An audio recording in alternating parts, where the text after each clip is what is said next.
Vamos a comenzar. Vamos entonces a seguir con nuestra serie ahí en el libro de los Hechos. Vamos ahí al capítulo 14, versículos 21 al 28, cumpliendo el llamado ante todo. Para iniciar, vamos a ir un poquitito atrás a los versículos 19 y 20, que fue lo último que estuvimos aprendiendo aquí de las Escrituras, y dice lo siguiente: luego unos judíos llegaron de Antioquía e Iconio y lograron poner a la multitud de su lado. Apedrearon a Pablo y lo arrastraron fuera de la ciudad pensando que estaba muerto. Pero los creyentes lo rodearon y él se levantó y regresó a la ciudad. Al día siguiente salió junto con Bernabé hacia Derbe. Hemos estado viendo, estábamos viendo la semana pasada, esta situación de cómo tanto Bernabé como Pablo, después de haber estado predicando en varios lugares, llegaban a lugares donde pues podían compartir el evangelio de una manera más libre, pero llegaban a lugares donde se presentaba mucha oposición. Y uno de esos lugares fue precisamente, donde Pablo es apedreado. Y es una escena muy compleja, porque vemos a Pablo después de haber compartido y cómo llegan unas personas y ponen a los judíos que estaban allí en contra de él. Y entonces lo sacan y lo apedrean al grado que pensaban que lo habían matado. Es decir, no fue una cuestión nada más de quererlo correr, ¿verdad? Sino la intención era totalmente de llevarlo hasta la muerte. Y es que esto era una tradición que de alguna manera tenían que cumplir los judíos cuando ellos consideraban que algo estaba siendo una blasfemia o una herejía ante su religión. Y es por esa razón que se llevaron a Pablo. Sin embargo, cuando se lo llevan, realmente ellos quebrantaron varias de las leyes. ¿Por qué? Porque no podían llevárselo de una manera tan sencilla, sino que tenían primeramente que haberlo pasado por un juicio, después tenían que haberlo pasado por un consejo, y ya finalmente si se encontraba culpable, entonces sí lo iban a apedrear. Pero en este caso ellos no, ellos lo tomaron con mucha ira, ya no les importó nada más, se lo llevaron y lo apedrearon. Tenemos que ponernos a pensar la manera tan violenta en la que sucedió esto, que seguramente fue algo muy fuerte, porque llegaron al momento donde pensaban, como lo leímos, que él ya estaba muerto. Imagínense la situación. Sin embargo, también las Escrituras nos da la noticia de que realmente pues no muere, ¿verdad? Sino que de algún grupo de los creyentes llegan, como que le hacen bolita y logran hacer que Pablo se levante. Una vez se levanta y ellos siguen su camino. Este tipo de oposición la vamos a empezar a ver muy común a partir también ya de este momento, una posición ya más iracunda, por decirlo de alguna manera. Ahora, eso es algo que no solamente se vivió en ese momento, sino que en la actualidad se sigue viviendo. Y quiero yo aprovechar este pasaje de la Escritura para que nosotros entremos en una sensibilización o en una reflexión al respecto de lo que está sucediendo actualmente aquí mismo en México. En el estado de Oaxaca y en el estado de Hidalgo, nuestros hermanos están siendo de algunas iglesias literalmente perseguidos, están siendo despojados de sus propiedades, están quemando sus iglesias, los están amenazando, los están maltratando, los están golpeando. Y no estoy hablando de países de Medio Oriente, no estoy hablando de Corea del Norte, estoy hablando de aquí, de nuestra nación. Y esto nos debe alertar a dos cosas. La primera de ellas es a orar más, pedir la bendición y protección de Dios para ellos, porque debe de ser una situación bien compleja. Muchos de ellos ya no están, como les mencionaba, en su casa, sino que están en algunos lugares que les han prestado para concentrarse ahí y vivir ahí. Pero debe de ser muy complejo el ver a tus hijos fuera ya de su hogar, estar con la preocupación de qué les vas a dar de comer, el sustento que les vas a llevar, estar bajo continua amenaza. Debe de ser muy difícil. Pues nuestros hermanos están pasando eso en la actualidad. Es una situación real que se está dando. Y creo que tú y yo debemos de orar mucho por nuestros hermanos allá y también poder de alguna manera bendecirles. De hecho, uno de los hermanos por ahí está pidiendo apoyo. Yo creo que como iglesia vamos a tratar de enviar algún tipo de apoyo también para bendecirles a nuestros hermanos. Pero es una situación que está cerca, entonces es una de las cosas que nos debe de hacer pensar el orar más por ellos. Pero otra cosa que nos debe de hacer pensar también es lo siguiente: comenzarnos a preguntar de manera muy honesta, tú y yo, si estaremos listos para algo así. Si estaríamos listos para que si en algún momento nosotros comenzáramos a ser perseguidos, realmente vamos a mantener la fe y seguiríamos llevando la palabra. Me impacta mucho, por ejemplo, el pastor de Hidalgo que les menciono, él sigue teniendo los domingos 3 servicios, 3 reuniones sigue teniendo los domingos en ese lugar donde lo concentraron, fuera de sus hogares y todo. Y aquí es parte de lo que vemos en acción en Pablo. Lo apedrean, lo dan por muerto, pero se levanta. Y se levanta para seguir con el llamado que Dios le ha dado. No sé qué tribulaciones tú y yo hemos pasado, pero seguramente son mínimas a comparación de lo que vemos aquí en la Escritura y de lo que están pasando actualmente nuestros hermanos en Oaxaca e Hidalgo. Quizás nosotros pensamos que pasamos persecuciones porque alguien ya no nos saludó en la iglesia, porque alguien no nos vio bien, porque a lo mejor piensan que están hablando de nosotros, yo no sé. Que honestamente son solamente artimañas de Satanás o mentiras de Satanás para detenernos en el llamado de Dios que debemos de cumplir. Vamos al versículo 21. El versículo 21 nos dice lo siguiente: después de predicar la buena noticia en Derbe y de hacer muchos discípulos, Pablo y Bernabé regresaron a Listra, Iconio y Antioquía de Pisidia, donde fortalecieron a los creyentes. Y aquí vemos precisamente ese contraste. Vemos a Pablo saliendo de un lugar donde prácticamente salió apedreado, salió lastimado físicamente y moralmente, podemos pensar que también. Pero se dirige a este lugar en Derbe, donde Dios le da la bendición de hacer muchos discípulos, dice aquí la palabra.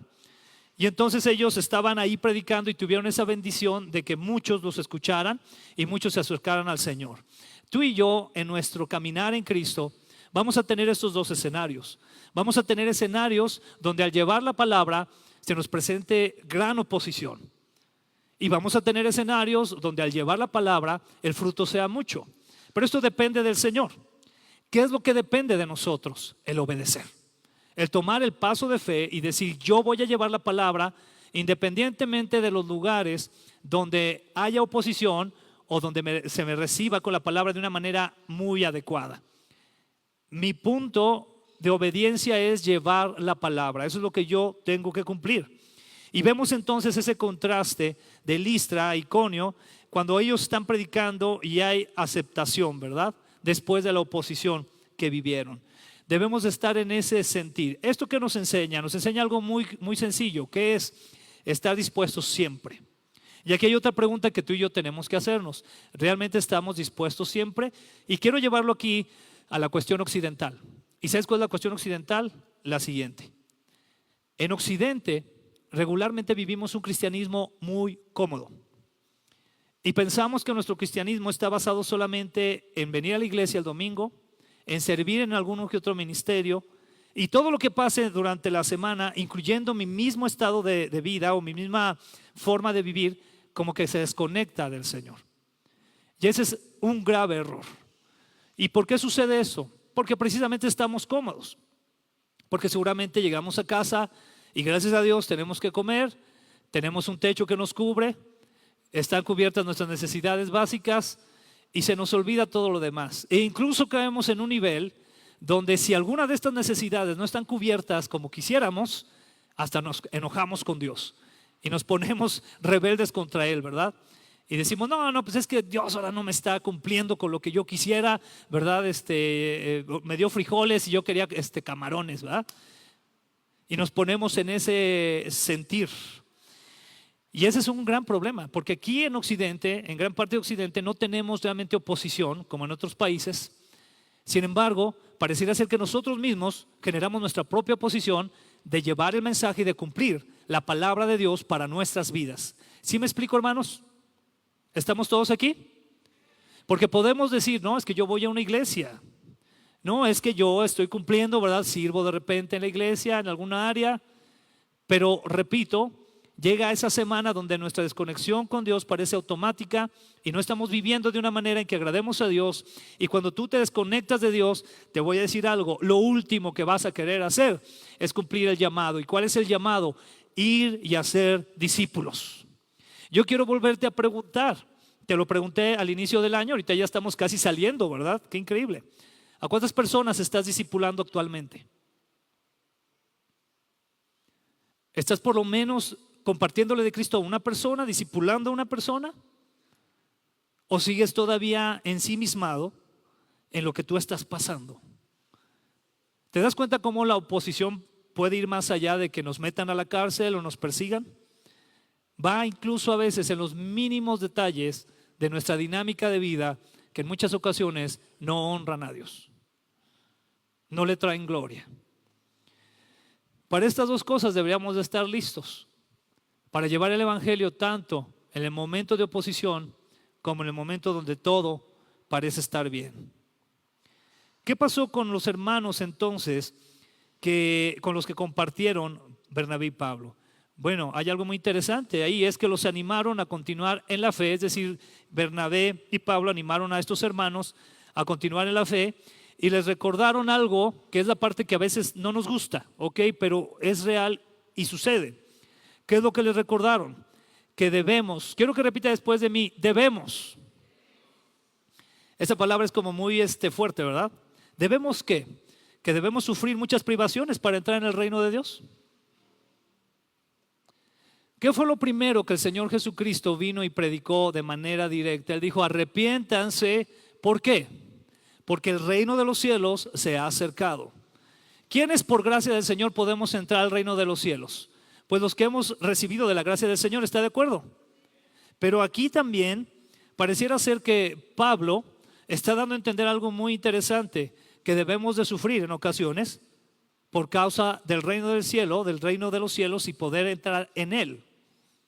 Y es una parte que no nos agrada y que tiene que ver con lo que te acabo de mencionar, que a veces nuestra dinámica de vida nos dista mucho de ser cristianos que verdaderamente cumplamos con el llamado del Señor a nuestra vida.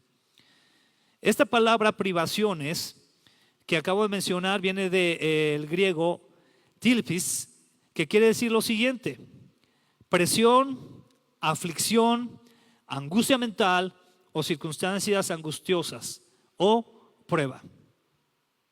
Y no estoy hablando aquí de las presiones de la vida, no estoy hablando aquí de las aflicciones de la vida, de la angustia mental. Actualmente se vive una pandemia de depresión y de ansiedad en el mundo, o de circunstancias angustiosas porque a lo mejor estás muy angustiado porque tu mascota se enfermó.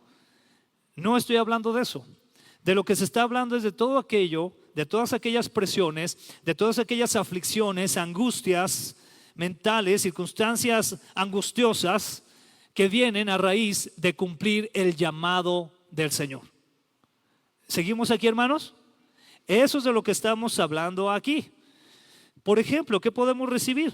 Bueno, a lo mejor a veces vas a recibir cosas muy básicas como críticas. ¿Críticas por qué? Críticas por seguir a Cristo. Críticas por escudriñar la palabra de Dios. Críticas por congregarte. Críticas por servir al Señor. Y aún más críticas por ir y compartir el evangelio a otras personas. Quizás vas a recibir, o ya lo has hecho, rechazo. Y a veces de nuestra propia familia incluso.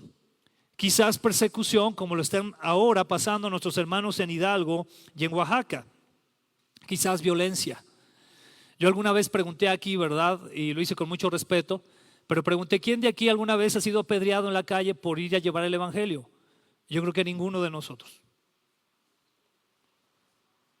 Que son situaciones que se llegan a dar. Algunos de nos tocó algo parecido, pero fue precisamente con David Escobar. Estábamos en un pueblo predicando, estábamos llevando la película de Jesús y ahí sí nos comenzaron a aventar piedras, pero pues corrimos y ya va. Pero son situaciones que se llegan a dar. Abandono, algunos que quizás sean abandonados por causa del evangelio. Pérdida material, y esa es una de las partes que más nos puede en el cristianismo occidental, cuando tocan lo material. Estamos hablando de nuestro dinero, nuestras posesiones, nuestros carros, nuestras casas. Cuando tocan algo de eso, ahí como que empezamos a dudar del amor de Dios. Es una de las situaciones que se llegan a dar. Pérdida de popularidad o estatus, porque a veces hay un temor también en decir soy un creyente ante cierto grupo de amigos por perder una popularidad o un estatus, o el morir simplemente a nosotros mismos. Todo eso tiene que ver con esa angustia. Y yo quiero leerte algo que el Señor Jesucristo dice en Lucas capítulo 9 versículo 23, donde dice lo siguiente: entonces dijo a la multitud, Si alguno de ustedes quiere ser mi seguidor, ¿cuántos de aquí quieren ser seguidores de Cristo? Tiene que abandonar su propia manera de vivir, tomar su cruz cada día y seguirme. En esta vida, en este mundo, hay dos formas de vivir de acuerdo a este pasaje. Una es conforme a tu propia manera de vivir, donde no está incluido Cristo Jesús. Y la otra de ellas es el abandonar precisamente tu manera de vivir, aquello que te cuesta tanto trabajo renunciar, que es un pecado quizás, que es un hábito que no honra al Señor, y seguir a Cristo, tomar tu cruz cada domingo. Eso dice ahí. Cada domingo toma tu cruz.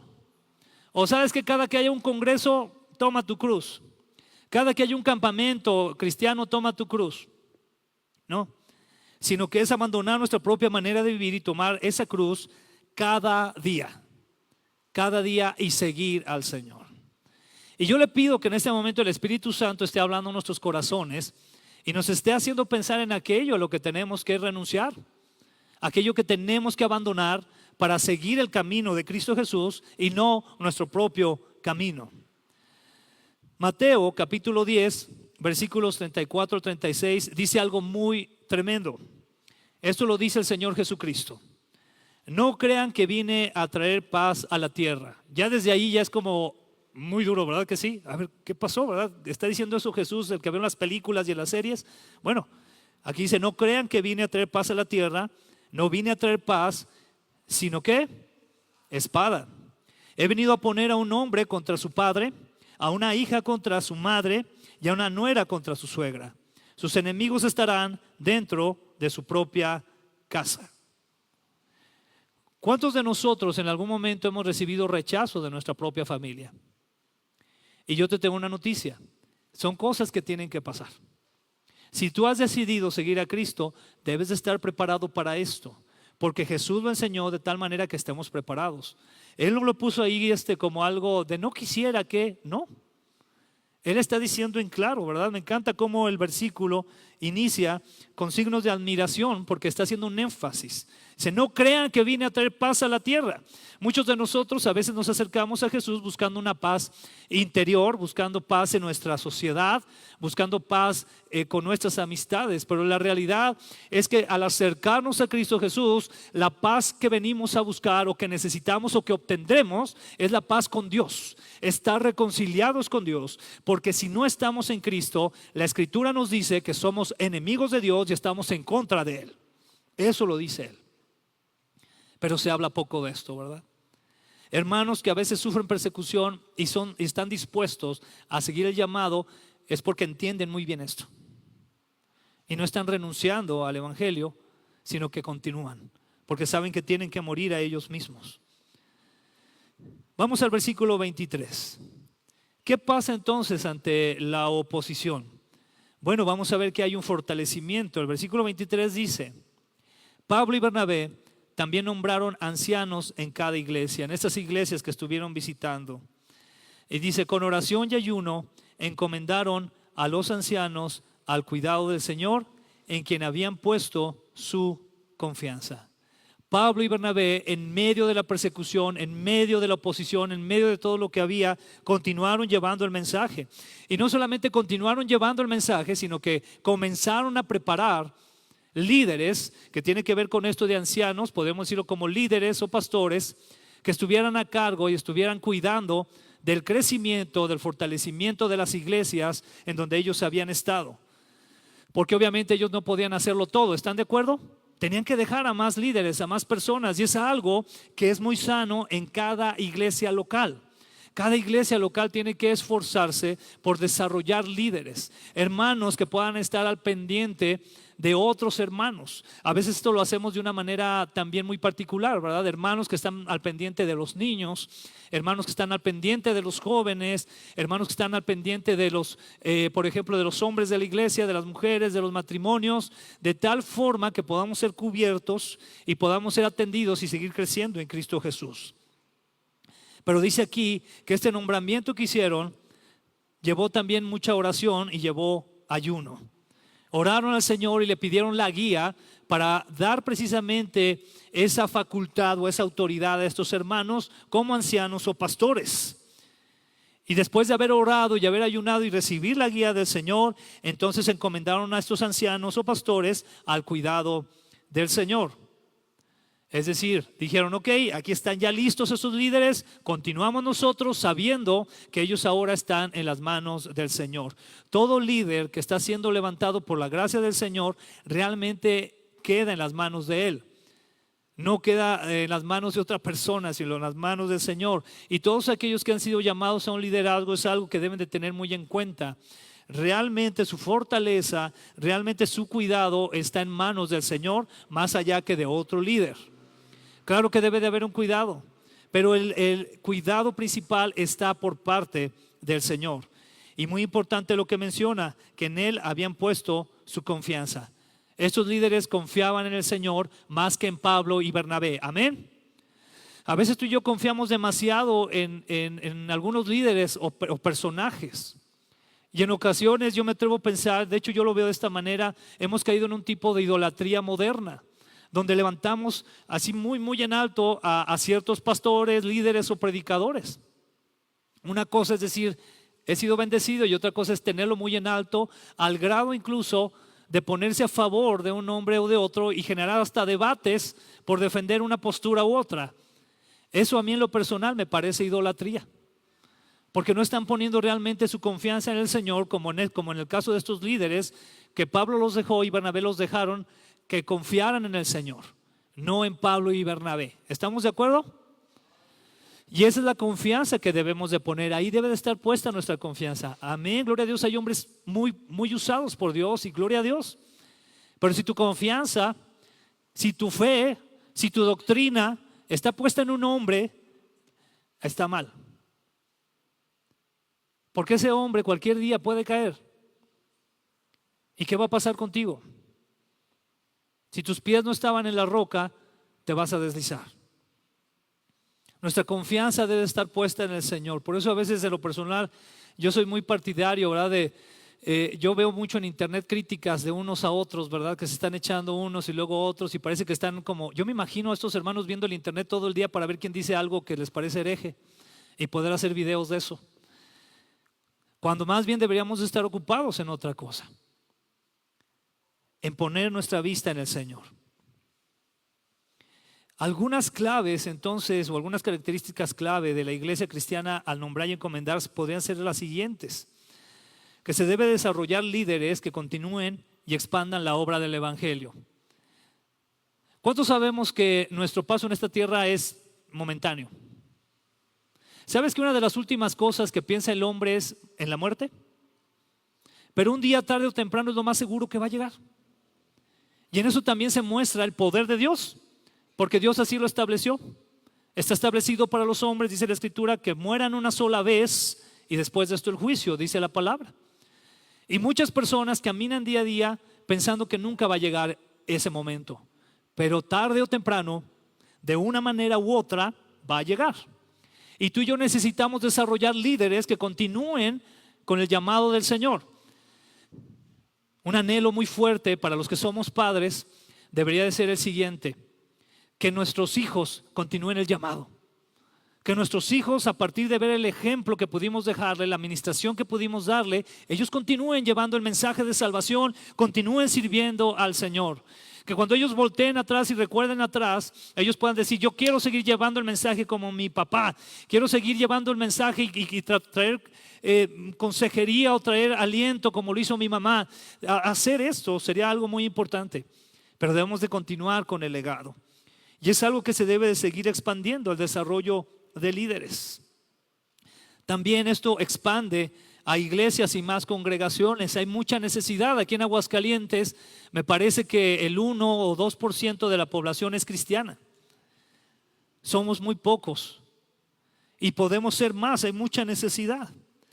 Esto también hace que haya un desarrollo de líderes para cada iglesia bajo la guía del Señor en oración y ayuno. Qué importante es eso, tener esa guía de oración y de ayuno para ir desarrollando y también poniendo líderes que se encarguen de la obra del Señor.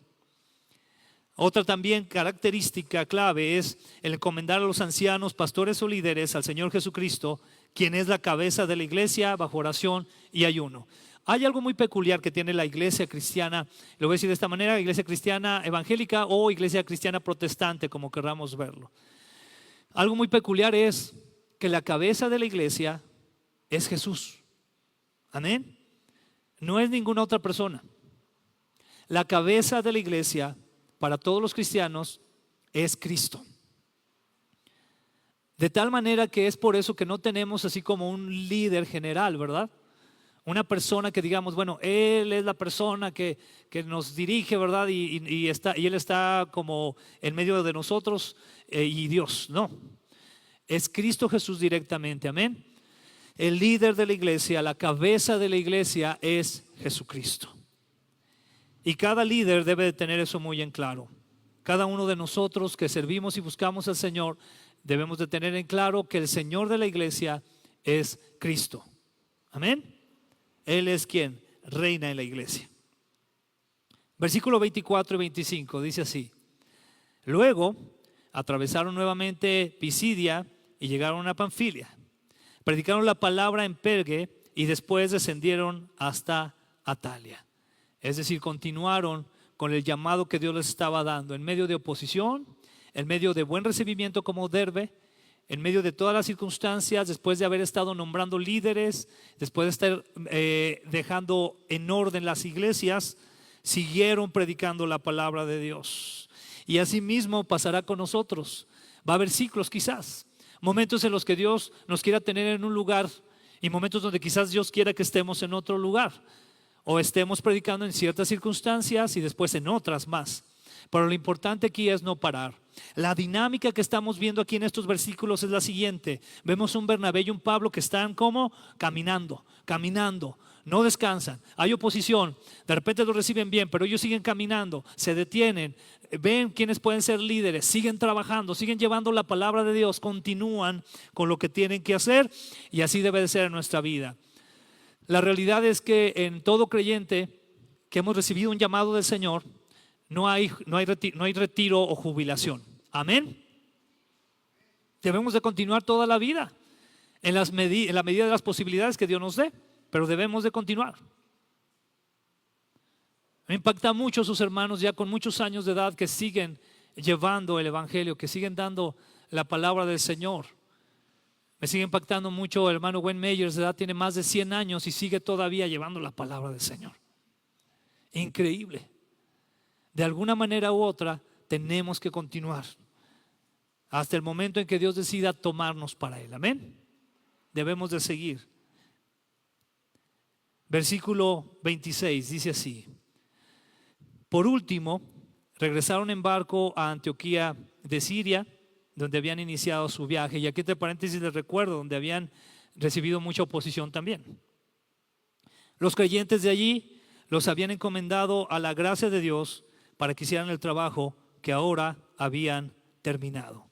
Y ese es un pasaje precioso lo que vemos aquí, porque lo que estamos viendo aquí es que en todo el trabajo que ellos fueron realizando, en medio de todas las circunstancias difíciles que fueron pasando, regresan una vez más a Antioquía de Siria, donde habían comenzado este plan misionero, este primer viaje misionero de Pablo realmente y Bernabé.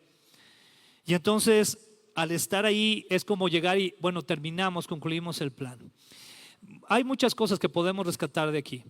Una de ellas, hermanos, la iglesia cristiana debe ser una iglesia planificada, obviamente guiada por el Señor, pero debe de ser una iglesia planificada. Algo que en alguna vez les he platicado yo, por ejemplo, a algunos de los líderes de la iglesia, y que para mí es, bueno, digo, es un buen ejemplo.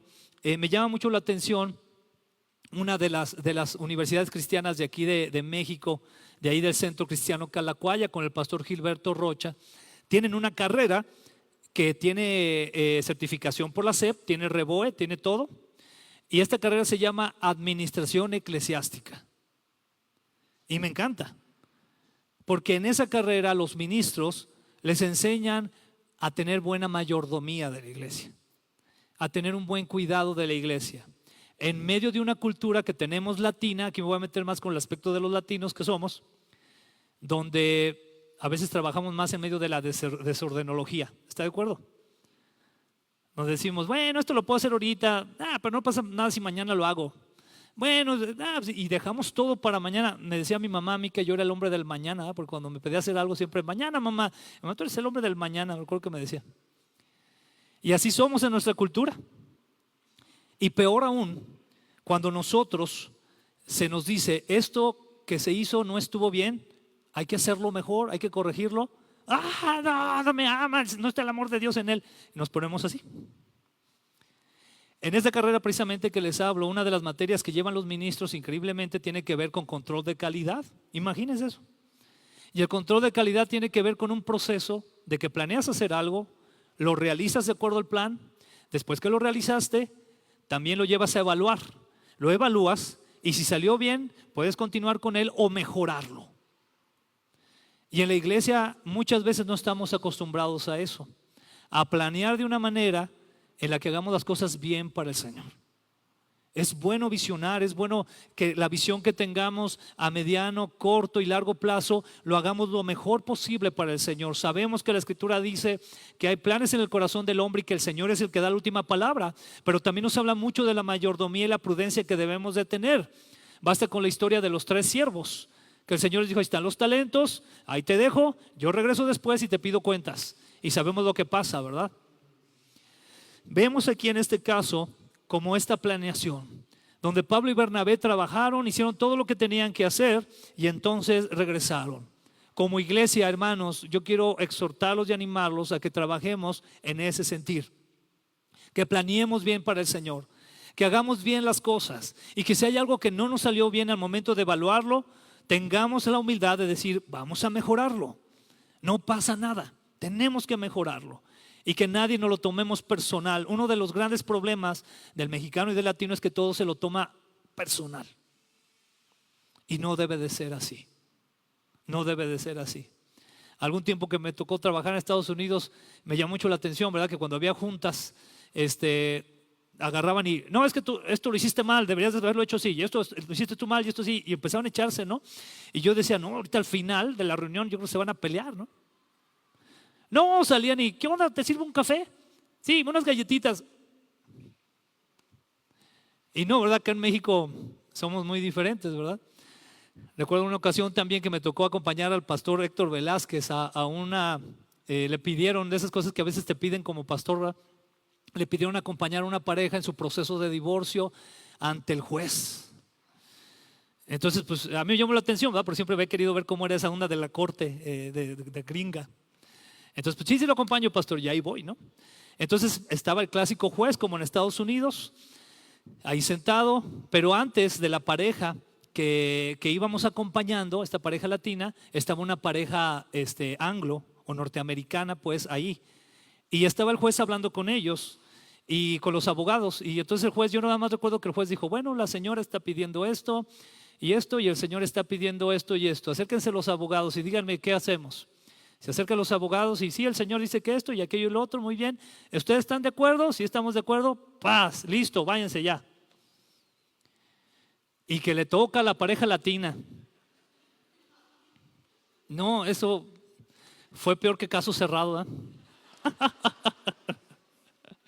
Empezaron ahí, no, pero que tú me dijiste y acuérdate que tú me decías y luego lo otro, no, pero tú también y así se aventaron como 3 horas. Yo veía la cara del juez, llegó un momento que estaba así y nada más se reía y los veía. ¿Y qué pasó? Les tuvo que dar otro citatorio para otro día. A eso sí, al final fuimos a orar por la hermana. Pero bueno, el punto ahí fue que las cosas en nuestra cultura se da así, ¿verdad? Todo lo tomamos muy personal, nos cuesta mucho trabajo dar resoluciones sencillas y directas. Yo te voy a decir algo, el trabajo ministerial, el evangelio necesita gente de resoluciones directas y prácticas. Que diga, vamos a hacer esto, órale, le hacemos así, ya está. Oye, que no funcionó y nada, que viste, te dije que no iba a funcionar. No, ¿cómo le hacemos para que funcione? Y vamos trabajando, amén. Esto fue lo que pasó con Pablo, un Pablo que se levantó después de la pedreada. Bueno, yo veo que aquí Lucas ni siquiera narra que y se sobó, ¿no? Ni siquiera dice eso, ¿verdad? O sea, dice, se levantó y siguió. Qué impactante. A lo mejor sí es eso hoy, ¿verdad? Lo más seguro. Imagínense esa situación. Pero él siguió adelante. Pero aquí hay algo que estaba sucediendo en medio de todo esto. ¿Quieren saber qué era? Dice, los creyentes de allí los habían ¿qué? Encomendado a la gracia de Dios para que hicieran el trabajo que ahora habían terminado. Qué importante es la oración. Qué importante es estar orando por nuestros hermanos que están sirviendo, ministrando al Señor, por la iglesia, por los ministerios, por la obra de Dios. Qué importante es estar orando. Y esos hermanos de Antioquía de Siria, cuando Pablo y Bernabé se van, estuvieron orando, se pusieron a orar. Señor, ayuda a Pablo, ayuda a Bernabé, que cumplan tu propósito, ayúdalos, guárdalos, dales todo lo que necesiten. Y seguramente estuvieron orando, y cuando vieron ya que cumplieron, pues ahí dice, hicieron el trabajo que habían terminado. Ese primer viaje misionero de Pablo. ¿Cuántos dan gracias a Dios? Y esa es la actitud que debemos de tener. Versículo 27 dice así: una vez que llegaron a Antioquía, reunieron a la iglesia y le informaron todo lo que Dios había hecho por medio de ellos, y cómo él también había abierto la puerta de la fe a los gentiles, y se quedaron allí con los creyentes por mucho tiempo. Es decir, llegaron Pablo y Bernabé y ahora sí se tomaron un tiempecito que a veces hace falta para sentarse y platicar. Mira, nos fue así, hicimos esto, hicimos aquello. Empezaron los gentiles a creer en Cristo, se acercaron a Él. ¿Y sabes por qué eso es importante, hermano? Porque eso nos anima. El testimonio es importante porque nos anima. Nos anima y nos hace darnos cuenta de lo que Dios está haciendo, de que Dios no se ha quedado quieto, sino que Él continúa fiel a cumplir el llamado. Y nos anima a seguir. ¿Cuántos dan gloria a Dios? Por eso cuando un hermano te quiera platicar de lo que Dios ha estado haciendo por medio del llamado que Él le ha dado, déjalo que te platique. Deja que te cuente, porque eso te puede animar. Es importante. Y ahí, a final de cuentas, lo que se está haciendo es honrar y glorificar al Señor. Amén. Porque estás diciendo, mira lo que Dios nos permitió hacer. Mira lo que hizo el Señor. Es bueno pensarlo de esa manera. Dice entonces la Escritura que se había abierto una puerta de la fe, ¿verdad? Y este viaje había sido todo un éxito, pero no sin obstáculos. ¿Amén, hermanos? Hay obstáculos que se presentan. Por ejemplo, algunos de ellos, la dificultad del viaje en sí. Sabemos que en los lugares donde ellos estuvieron, de ahí de Galacia, de toda esta región de Galacia, había cordilleras difíciles de subir, literalmente, ¿verdad? Por allá andábamos ahí grabando partes de un corto en un cerro, ¿verdad? Y andamos ahí subiéndonos por un lado y por otro, y los zancudos y todo el relajo. Pero así ellos estaban en lugares mucho más difíciles, donde tenían que sortear no solamente la geografía, sino que había lugares donde había muchos ladrones, había muchos peligros, y ellos estaban ahí viajando de un lado a otro. Tuvieron la confrontación con Elimas en Chipre, por ejemplo. Y en el camino, cuando había alguien que por allí, lo voy a decir de esta manera, ¿verdad?, les estaba ayudando un poquito con las maletas, Juan Marcos de repente dice, zafo, y se va. Qué tremendo, ¿verdad? Y entonces, pues pásame la otra maleta, ¿verdad? Ni modo, yo ahora me la llevo también. Pues te tengo una noticia, hermano, a veces así va a ser. Y a veces a ti te puede tocar algo específicamente de la iglesia, pero por alguna circunstancia se requiere de tu ayuda y se requiere que te salgas de tu cuadro de 2 metros de tu ministerio y ayudes en algo más, porque algo pasó. ¿Y qué debemos de decir?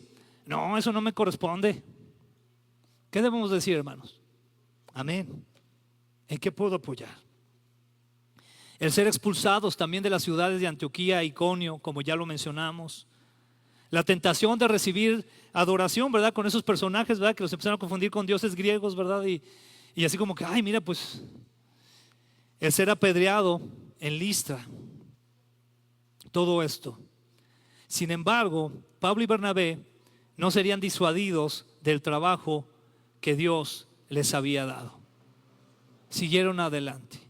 Y aquí quiero terminar con 3 preguntas. ¿Estamos listos, hermanos? ¿Cuál es la primera de ellas? ¿Qué se necesita para que nos retractemos de hacer la voluntad de Dios? Todo lo que han pasado hasta ahorita, que hemos leído estos 14 capítulos de Hechos, nos muestra que no fueron disuadidos y pasaron muchas cosas y continuaron. Pero ahora hay que preguntarnos nosotros de manera muy honesta, con la guía del Espíritu Santo, ¿Qué se necesita para que nos retractemos de hacer la voluntad de Dios? Piénsalo.